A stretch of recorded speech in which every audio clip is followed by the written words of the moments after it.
গান বাজনা কেন হারাম। আজকের সমাজে বিভিন্ন জায়গায় দেখা যায় গান বাজনা যখন আসে তখন মানুষ উল্লাসিতায় ফুর্তি তামাশায় পাগল হয়ে যায়, দিবানা হয়ে যায়, একজন আরেকজনের সাথে কোয়া বোয়া করে বলা বলি শুরু করে, আজকে আমাদের এখানে থিয়েটার আসছে, আজকে আমাদের এখানে গান আসছে, আজকে আমাদের এখানে অপেরা আসছে, গতিকে চলো আমরা ওখানে যাব। ভাই আমার তো টাকা নেই, টিকিটের টাকা আমি দিব, প্রয়োজন হলে চলো একসাথে আজকের অপেরাটা একটু দেখে আসি, তাই না? এই গান বাজনার সম্পর্কে আপনাদের এখানে অসংখ্য খুতবা দিয়েছে। বিশেষ করে আমাদের মনের একজন মানুষ শেখ মৌলানা আব্দুল সত্তর সাহেব, তিনি মরণের মানুষ আমার, বিশেষ করে আলহামদুলিল্লাহ তিনিও আপনাদের এখানে গান বাজনার সম্পর্কে অসংখ্য আলোচনা করেছে। আমি যতটুকু জানি, শুধু এই জায়গায় না, প্রত্যেকটা জায়গায় তিনি গান বাজনার বিষয় জোরালো কঠোরভাবে তিনি নিষেধ করেছেন যে গান বাজনা হারাম, গান বাজনায় যাওয়া যাবে না, অতএব গান বাজনায় যেতে পারবো না, গান বাজনায় ছোটো ছেলে মেয়ে তাদেরকেও যেতে দেওয়া যাবে না। এই বিষয়ে তিনি অসংখ্য বক্তব্য রেখেছে, আমি জানি, আমার জানায়। এর পরেও আপনারা কিন্তু বুঝতে পারেন, ওই যে অল্প আগে বললাম যে আমরা দাবি করি আহলে হাদিস, কিন্তু আমাদের অনেক দুর্বলতা আছে, অনেক দুর্বল, অনেক ভুল পথে আমরা আছি। কেন তাদের কথা এখন পর্যন্ত আমরা মাথায় নিতে পারলাম না? কেন তাদের কথায় আমরা মূল্যায়ন দিতে পারলাম না? ওনারা তো আপনার ভালোর জন্য বলছে, দিনী বোন, ও দিনী বোন, ওনারা তো আপনার ভালোর জন্য বলছিল, দিনী ভাই আপনাদের ভালোর জন্যই তো বলেছিল, আপনার ছেলের ভবিষ্যৎ ভালো হবে এটাই তো বলেছিল, আপনার ছেলে ভবিষ্যৎ আপনাকে শ্রদ্ধা করবে, আপনাকে ভালোভাবে, আব্বাকে আব্বার মতো বলবে, আম্মাকে আম্মার মতো বলবে, সেই জন্যই তো গান বাজনার থেকে নিষেধ করেছিল। কিন্তু এরপরেও যে আপনারা মানলেন না, এরপরেও আমি দেখি যাওয়া বছরের আগের বছর দেখলাম নাকি যে আপনাদের এখানে একটা অপেরা আসছিল, সেই অপেরার মাধ্যমে ভালো ভালো মানুষের ছেলেরা গাইড করছেন, নাম বলি না, ভালো ভালো মানুষের ছেলেরা গাইড করছেন সেখানে, সেই অপেরার গাইড করছেন, সেই অপেরার টিকিট বহন করছেন, সেই অপেরায় টিকিট দিয়েছেন, সেই অপেরার অ্যাডভান্স করছেন, সেই অপেরার কিভাবে কি করতে হবে সব কিছু তারা করছেন, ভালো ভালো লোকের ছেলেরা। কোথায় আপনাদের বিবেক? কোথায় কোথায় দিয়েছেন আপনাদের বিবেক? কি জবাব দিবেন আল্লাহ সুবহানাহু ওয়া তাআলার কাছে? কি বলবেন আল্লাহর কাছে? আপনি শুধু ভাবতে পারেন ইমামরা এইভাবে বলবেই, এতটুকুই পারবেন, কিন্তু আপনাকে তো পাকড়াও করবে একদিন। ইন্না বাতশা রাব্বিকা লাশাদীদ, আল্লাহর পাকড়াও বড় জটিল ও কঠোর পাকড়াও, যে আল্লাহ সুবহানাহু ওয়া তাআলা আপনাকে এমনভাবে পাকড়াও করবে যে পাকড়াও থেকে আপনি ছুটতে পারবেন না, কঠিন কালো আপনি ছুটতে পারবেন না। সেই মহামনিব আপনাকে একদিন পাকড়াও করবে। কেন আপনি বুঝছেন না? কেন বুঝে না বোঝার ভাব ধরেন? কেন আপনি বোঝার চেষ্টা করলেন না? ও দিনী বোন, আপনি কেন আপনার মেয়েকে গান বাজনায় পাঠান? ও দিনী ভাই, আপনি আপনার মেয়ে, আপনার ছেলে এবং আপনার মেয়েকে আপনি কেন গান বাজনায় নিয়ে যাওয়ার চেষ্টা করুন? কেন আপনি যান? ধরে নিলাম এখানে অপেরা আসছে, উদাহরণস্বরূপ ধরে নিলাম আপনাদের এখানে অপেরা আসছে, এখন আমরা যদি না যাই, অপেরার টিকিট কার কাছে বিক্রি করবে? এই নাটকের টিকিট কার কাছে বিক্রি করবেন? ওখানে লোক লাগবে তো নাকি? লোক লাগবে না? এই জওয়ান সাথী, লোক লাগবে না? তো আমরা যদি না যাই, কার কাছে টিকিট বিক্রি করবে? আমরা যদি সেজেগুজি সেই জায়গায় না যাই, এই নোংরা একটা নিকৃষ্ট কাজের মাধ্যমে যদি আমরা সহযোগিতা না করি, টিকিট বিক্রি করবে কার কাছে? তাহলে আমরাই তো যাই। আমরা কেন যাই সেখানে? কেন আপনি বুঝলেন না? কেন আপনার বিবেককে প্রশ্ন করলেন না? কেন আপনার হার্টকে প্রশ্ন করলেন না? কেন আপনার হৃৎপিণ্ডকে প্রশ্ন করলেন না? যে আল্লাহ সুবহানাহু ওয়া তাআলা আপনাকে এত সুন্দর একটা হৃৎপিণ্ড দিল, এত সুন্দর বডিসম্পন্ন একটি ব্রেন দিল, মস্তিষ্ক দিল, যে প্রতি 24 ঘন্টায় 16 কেজি অক্সিজেন বিনামূল্যে খাচ্ছেন, আপনি তার প্রশংসা করলেন না? আপনি বিবেককে প্রশ্ন করলেন না? না করে আপনি চলে গেলেন অপেরা, না বুঝেই আপনি চলে গেলেন অপেরায়, নাটকে চলে গেলেন, আপনি দৃশ্য দেখতে চলে গেলেন, রাত্রে আপনার বাচ্চা বিবি এবং ছেলে মেয়েকে নিয়ে আপনি চলে গেলেন। মানে কি দিয়ে আপনাকে বোঝাই? আপনি যদি 31 নম্বর সূরা লুকমান আয়াত নম্বর 6 এই তাফসিরে যদি আপনি ঢোকেন, এই তাফসিরের প্রেক্ষাপটে যদি ঢোকেন, তখন আপনি বুঝতে পারবেন যে এখানে গান বাজনার কথা কি বলা হয়েছে। অনেক নাদান, অনেক মূর্খ এক শ্রেণীর সাথীরা তারা বলে 6 নম্বর আয়াতে তো গান বাজনার কথা বলা হয় নাই, তার মানে ওর বিবেকই নেই, ওর বিবেকই নেই। সেই জন্য এই কথা বলতে পারে। অথচ আল্লাহ রাসূল সাল্লাল্লাহু আলাইহি সাল্লাম আজ থেকে ১৫০০ বছর আগেই কথা আলোকপাত করে গিয়েছেন। অথচ কোরআন মাজিদের মাধ্যমে ১৫০০ বছর আগেই এই আয়াত নাজিল করেছে আল্লাহ সুবহানাহু ওয়া তাআলা। ৩১ নম্বর সূরার ৬ নম্বর আয়াত আল্লাহ সুবহানাহু ওয়া তাআলা বলেছেন যে গান বাজনাকে হারাম করা হয়েছে। কিভাবে হারাম করা হয়েছে ওখানে কিছু নিদর্শন দেওয়া আছে। আর যদি আপনি সব কিছু আপনি ওই কোরআনে সব বিশ্লেষণ সহকারে ব্যাখ্যা সহকারে নাও পেতে পারেন, কিছু কথা আপনি হাদিসের দিকে দৃষ্টি করতে হবে। কোরআনে ওই আয়াতে যদি আপনি না বুঝেন প্রেক্ষাপটে, তাহলে আপনি হাদিসের দিকে যেতে হবে। হাদিসে গেলে আপনারা এর বিস্তারিত বুঝতে পারবেন। অতএব ওই কোরআনের ৬ নম্বর আয়াতের তাফসিরে অনুভূতিতে যদি ঢুকেন, তাহলে আপনি সব বুঝতে পারবেন যে গান বাজনা কেন হারাম। আর কিছু কিছু লোক বলে ৬ নম্বর আয়াতে তো এটা গান বাজনার কথা বলা হয় নাই। অহেতুক কথা মানে কি?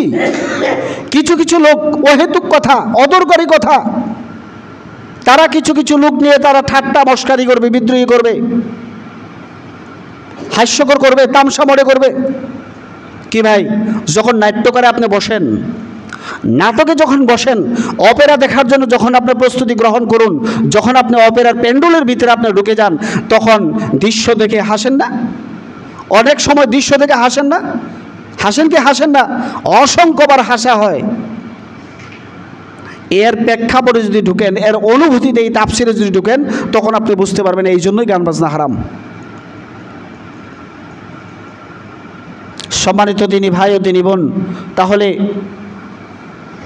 যে আমাদের এই বস্তুটার থেকে ঘুরে আসতে হবে, গান বাজনার থেকে ঘুরে আসতে হবে, মিউজিক থেকে ঘুরে আসতে হবে। ও দিনী বোন, আপনাকে বলছি,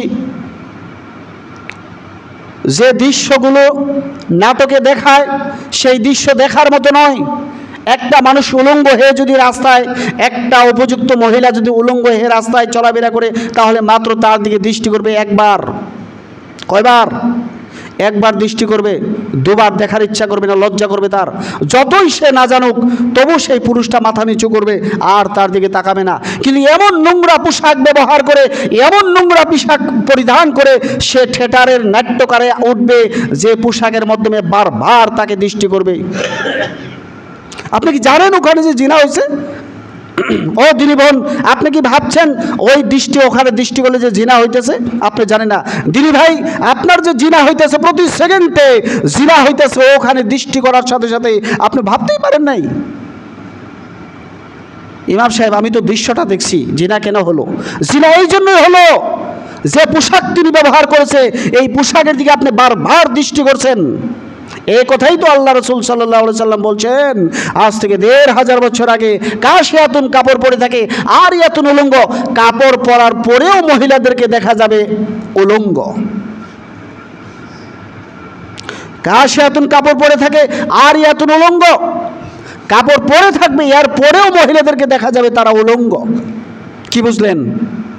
এই কথাটাই অল্প আগে বুঝলাম যে একজন উপযুক্ত মেয়ে যদি উলঙ্গ হয়ে রাস্তায় পাগল বেশে ঘুরে, পাগল হয়ে, তার মস্তিষ্ক কাজ না করলে, তখন তার দিকে একটা পুরুষ একবারই দেখবে, বাকি সময়টুকু মাথা নিচের দিকে করবে। কিন্তু যখন একজন টাইট ফিট পোশাক পরিধান করে, এমন নোংরা পোশাক পরিধান করবে, যখন স্টেজে উঠে যাবে, তখন তার দিকে একদম চোখ দিয়ে একদম ভালোভাবে তাকিয়ে চেয়ে থাকে। এটাই বাস্তব। এই তখন আপনার সেকেন্ডে সেকেন্ডে আপনার জিনা হইতেছে, সেকেন্ডে সেকেন্ডে জিনা হইতেছে। কত হাজারবার আপনার জিনা হয়ে গেছে সেই সময় একটা অপেরা দেখতে গিয়ে আপনি ভাবতেই পারেন নাই। ও ভাই, আজকে থেকে প্রতিজ্ঞা করুন, অপেরা আপনার ঘরের পিছনে আসতে পারে, অপেরা খরমা বাজারে আসতে পারে, অপেরা বহুমারার কাছে আসতে পারে, অপেরা সাপারবুড়ি বাজারে আসতে পারে, অপেরা ধুমারকুর রঙ্গমঞ্চে আসতে পারে। যেখানেই আসুক না কেন, আপনি প্রতিজ্ঞা করতে হবে। দিনী বোন, আপনি প্রতিজ্ঞা করতে হবে। ও দিনী ভাই, আপনি প্রতিজ্ঞা করতে হবে, আমি যাব না, আমার স্বামীকে যেতে দিব না, আমার ছেলেকে যেতে দিব না, আমার মেয়েকে যেতে দিব না। ও মেয়ে, তুমি ইউনিভার্সিটিতে পড়তে পারো, তোমাকে আমি অপেরা দেখতে ব্যক্তি যেতে দিব না। ওই ছেলে তুমি, ও বাছাধন, তুমি যতই শিক্ষা লাভ করছো না কেন, তুমি যদি আজকে আমার এই কথা না শোনো, তুমি যদি আমার এই মত না শোনো, আমার ব্যাখ্যা, আমার কথা যদি না বুঝো, তাহলে কিন্তু তুমি আমাকে মূল্যায়ন করলে না। তাকে আপনি একটু ধমকি দেন, তাকে ভালোভাবে বুঝান, তাকে আদর্শ দিয়ে, আদর দিয়ে, মহব্বত দিয়ে বুঝান। ও বাছাধন, ও মেয়ে, ও কলিজার টুকরা সন্তান, মেয়ে ও ছেলে, গান বাজনায় যাওয়া যাবে না। যা করেছো করেছো, আগে করেছো, ভুল করেছো, আর জীবন দশায় গান বাজনায় যেতে যাওয়া যাবে না। অতএব তোমরা যেতে পারবা না, আজকের থেকে একেবারে নিষেধ। এটা আপনার অন্তরের ভিতরে আপনি নিয়ত করুন। তো আপনি তো ভালোবেসে আপনি মহব্বত করেন এক ছেলেকে, আপনার ছেলে একটা, আপনার একটা ছেলে ধরে নিলাম, ইমাম সাহেব কী করব, একটা ছেলে তো, তাই পারলাম না, এক ছেলে তাই পারলাম না, না পেরে ওকে নিয়ে অপেরায় চলে গেলাম থিয়েটার দেখার জন্য, থিয়েটার রঙ্গামঞ্চে চলে গেলাম থিয়েটার দেখার জন্য একটা ছেলের মহব্বতে। আপনাকে শায়েস্তা করে ফেলবে দিনী বোন, আপনাকেও শায়েস্তা করে ফেলবে। আপনি মরে দেখুন, আপনি মরুন, মরে দেখুন আপনার কি অবস্থা হয়। দিনী ভাই, আপনি মরে দেখুন আপনার কি অবস্থা হয়। আপনাকে কি দিয়ে বোঝায়? কেন আপনি বুঝেন না? কেন বোঝার চেষ্টা করলেন না? জীবনটা কেন আপনি এমনিতেই বিলীন করে দিলেন দুনিয়ায়? আল্লাহ তো আপনাকে 2 দিনের জন্য একটা পরীক্ষা মহলে পাঠিয়েছিল, আপনি কেন পরীক্ষায় ফেল করে গেলেন? কেন আপনি পরীক্ষায় পাশ করার চেষ্টা করলেন না? কেন আপনি কোশিশ করলেন না পরীক্ষায় কীভাবে পাশ করা যায়? সম্মানিত দিনী ভাই, দিনী বোন, কথা অনেক কঠোরে বলছি, আপনার কল্যাণের জন্যই, আপনার ভালোর জন্যই, আপনার সন্তানের ভালোর জন্য, আপনার মেয়ের ভালোর জন্য, আপনার বিবির ভালোর জন্য, আপনার ভালোর জন্যই বলছি। মানলে ধান, না মানলে পাতান। মানলে ইহকাল পরকাল কল্যাণ, না মানলে ইহকালের ধ্বংস, পরকালের ধ্বংস। শুধু এইটা ভাইবেন না যে মরার পরে তো কেউ দেখবে না। অনেকে বলে কি বলে না, যে মরার পরে তো আর কেউ দেখবে না, যা হয় হবে। এরকম অনেকে বলে। ও ভাই, শুধু মরার পরে নয়, আপনাকে ইহকালেও কিছু একটু শাস্তি ভোগ করতে হবে। এটা আপনি অনুভব করতে পারবেন না। মানুষ যখন মুসিবতে পড়ে, বিভিন্ন রকম বিপদে ফেলে তাকে পরীক্ষা করে দুনিয়া থেকে বিদায় করে আল্লাহ সুবহানাহু ওয়া তাআলা, তখন সে অনুভব করতে পারে না আমি কি ভুল করেছিলাম, কোন পাপ করেছিলাম, কোন জগতের ভুলের কারণে আমার এই দুনিয়ায় এই শাস্তি হইতেছে। তিনি অনুভব করতে পারে না। তার মানে অনুভব শক্তিটা আল্লাহ তখন তাকে ভুলিয়ে দেয়। কিন্তু তার কষ্ট যে করতেই হবে, তার যে শাস্তি ভোগ দুনিয়ায় করতে হবে। আপনি শুধু ভাববেন না মরার পরে কেউ দেখবে না, না, আপনার ইহকালেও শাস্তি আছে, ইহকালেও আপনার সাজা হবে। আপনি ভাইবেন না যে মরার পর শুধু, ইহকালে হবে, ট্রান্সফার হওয়ার পরেও আপনার শুরু হয়ে যাবে ইয়াউমাল কিয়ামা, কিয়ামত পর্যন্ত। বুঝলেন না? বুঝলেন না? আপনি এখনো বুঝলেন না। কে আপনাকে বানাইছে আপনি বুঝলেনই না। আজকের বিজ্ঞানীরা বিজ্ঞান গবেষণা করে করে তারা হতাশ হয়ে যাচ্ছে, দলে দলে ইসলাম গ্রহণ করছে, আর আমরা নাকি দূরে সরে যাচ্ছি। তারা কোরআনের কাছে আসছে আর আমরা কোরআন থেকে দূরে সরে যাচ্ছি, তাই না? ঠিক এমনই হচ্ছে। কোরআন থেকে যদি দূরে সরে যাই নাই, তাহলে আমরা কেন গান বাজনায় মত করি? কেন আমরা গান বাজনায় যাই? কেন আমরা রঙ্গমঞ্চে যাই? কেন অপেরার টিকিট আমরা কাটিয়ে অ্যাডভান্স বুক করি টিকিট? ও দিনী বোন, আমি আপনাকেও বলছি, আপনার রূপ, আপনার যৌবন, আপনার গৌরব সব আপনার বিলীন হয়ে যাবে একটা সময়। আপনি ভাইবেন না যে আপনার স্বামীকে প্রেশার দিয়ে আপনার স্বামীকে নিয়ে আপনি অপেরায় যাবেন। আপনার এই জীবনে এইরকম থাকবে না। আপনার চামড়া একদিন লুচ হয়ে যাবে, আপনার সুন্দর চেহারা একদিন বিলীন হয়ে যাবে। আপনি একটু লক্ষ্য করুন, এখন আপনি আছেন এখানে বসে, অল্প পরে আপনার ডেড বডি হতে পারে। আপনি সেই কথার দিকে আপনি লক্ষ্য করুন। আমার কিসের রূপ, কিসের যৌবন, কিসের অহংকার, কিসের রূপের বাহাদুরি? কিচ্ছু নয়, সব বিলীন হয়ে যাবে আপনার 1 সেকেন্ডের ভিতরে। কারণ আশার সিরিয়াল আছে, যাবার কোনো সিরিয়াল নেই। কি আশার সিরিয়াল আছে না নাই? হ্যাঁ, 1 নম্বর ভাই, 2 নম্বর ভাই, 3 নম্বর, 4 নম্বর আছে না নাই? যেরকম আমার ধরেন জয়নাল আবদিন, আব্দুল হালিম, আব্দুল মজিদ, আমি আব্দুর রশিদ, সিরিয়াল আছে না নাই? তো এখন তো যাচ্ছে সিরিয়াল ছাড়া, এখন তো যাচ্ছে সিরিয়াল ছাড়া। দিদি বোন, আসতে সিরিয়াল, যেতে সিরিয়াল নাই। এই কথাটার দিকে একটু যদি মনোযোগ দেন, যদি একটু আপনি ভাবুন, আপনার ব্রেনে যদি আপনি ঢোকান, হায় কেমন ছিলাম, কেমন হলাম, পরবর্তী সময় বা কেমন হব, আমি এখন এখানে আছি, অল্প পরে বাড়ি ফিরতে পারবো কি পারবো না, এই বিশ্বাসটা যদি আপনার অনুভূতিতে থাকে, আপনার অন্তরে থাকে, আপনার হৃদয়ে থাকে, তাহলে আপনি কখনো খারাপ কাজে যেতে পারেন না, কখনো আপনি অপেরায় যাবেন না, কখনো আপনি গান বাজনে আপনার ছেলে আপনার মেয়েকে যেতে দিবেন না, কখনো আপনার স্বামীকে আপনার গান বাজনায় যেতে দিবেন না, যদি আপনি এই কথাগুলো বুঝুন। কিন্তু আপনি তো বোঝার চেষ্টা করেন না। আপনি এখান থেকে বেরিয়ে গেলেই আপনাকে শয়তানে ওয়াসওয়াসা দিবে। এরকম তো ইমামরা তো এরকম বলেই থাকে। আর সমস্যা কি? একটু দেখে আসি, অপেরা একটু দেখে আসি, বাড়ির কাছে আসবে বা আসছে বা আসতেছে বা কয়া খুশি আছে, এরকম আছে না? মনে আপনার শয়তান ওয়াসওয়াসা দিবে। কেন? শয়তান মরে নাই, শয়তান চিরদিনের জন্য আল্লাহ সুবহানাহু ওয়া তাআলার কাছ থেকে হায়াত চেয়ে নিয়ে আসছে, যে প্রতিপালক আমাকে ইয়াউমাল কিয়ামা, কিয়ামত পর্যন্ত আমাকে হায়াত দিতে হবে। আল্লাহর কাছ থেকে হায়াতটা তিনি চেয়ে আনছে, এই জন্য শয়তান কিন্তু মরেন নাই। শয়তান আপনাকে ওয়াসওয়াসা দিবে, মসজিদ থেকে বেরিয়ে গেলে ওয়াসওয়াসা দিবে, তখন শয়তানকে লৌহদণ্ড দিয়ে বাঁধতে হবে, তখন শয়তানকে কঠোরভাবে তাড়িয়ে দিতে হবে। কথা বুঝতে পারছেন? শয়তানকে দূরে নিক্ষেপ করতে হবে। শয়তানের ওয়াসওয়াসা দিবে, তবে শয়তানের ওয়াসওয়াসা আপনি ভুলতে পারবেন না, ভুলে যেন না যান। কথা বুঝতে পারছেন? সম্মানিত দিনী ভাই, দিনী বোন, সেই জন্য বিনম্র অনুরোধ আপনাদের কাছে, আমার দাবি, দয়া ও মায়া করে আজকের থেকে অনুরোধ করি, গান বাজনা, যত ধরনের নাটক, থিয়েটার, যাত্রাপালা হোক, এই যে কিছু কিছু আসে যে আপনাদের এখানে বাণিজ্য মেলা, যেটা হিন্দুদের একটা বৈশিষ্ট্য, বাণিজ্য মেলায় একটা মুসলিম যেতে পারে না। আপনি ইউটিউব সার্চ করলে আমার পাবেন, বাণিজ্য মেলা সম্পর্কে আমার অনেক জোরালো লেকচার আছে, এখানে আর বলি না। এই ধরনের কিছু কাজের মাধ্যমে, এই ধরনের উৎসব পালনের ইয়ের মাধ্যমে আপনি যেতে পারেন না। একজন মুসলিমের সন্তান হয়ে, একজন মুসলিমের বাচ্চা হয়ে সেই ধরনের নোংরা কাজে যেতে পারে না। বই কেনার যদি প্রয়োজনই আছে আপনার, আপনি মার্কেটে চলে যান। কিতাব কেনার যদি প্রয়োজন আছে, আপনি লাইব্রেরিতে চলে যান, কিতাবের তো অভাব নেই। আপনি বাণিজ্য মেলায় যে বই খরিদ করতে হবে মানে? ওখানে তো অনেক কিছু আছে, ওখানে জুয়া আছে, ওখানে গান বাজনা আছে, ওখানে নাটক আছে, ওখানে অনেক দৃশ্য খোলা আছে, খোলামেলা দেখতে পারি, অনেক কিছু আছে। সেই জন্য আমরা বাণিজ্য মেলায় গিয়ে বই খরিদ করার উদাহরণ দিয়ে, বই খরিদ করার ভাম করে আমরা কি করি? বাণিজ্য মেলায় প্রবেশ করি।